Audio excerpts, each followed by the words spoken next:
broader amount of content, as well as making you more aware of some of the resources that they're actually using. So there's an opportunity for a nice feedback loop in that regard. Of course, how easy is it to adopt and use? What is your existing infrastructure and your relationship with the IT group? Whether you have a course assistant who is comfortable with the technology, or maybe even a student in the class that's willing and able to help build some of these resources.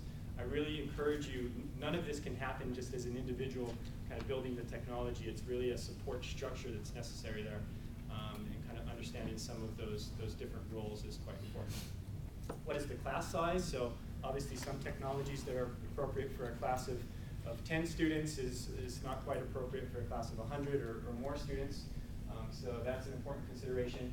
Who has access? Is it just the students in the class, or is it a broader audience? And finally, who owns the copyrights? And I'm sure we could add a couple of more items to this list as well. But these are just kind of some starting points to think about when kind of trying to match up what your goals of, your pedagogical goals are with the kind of blend of technologies available. And then I think it's really important to understand that this is a relationship.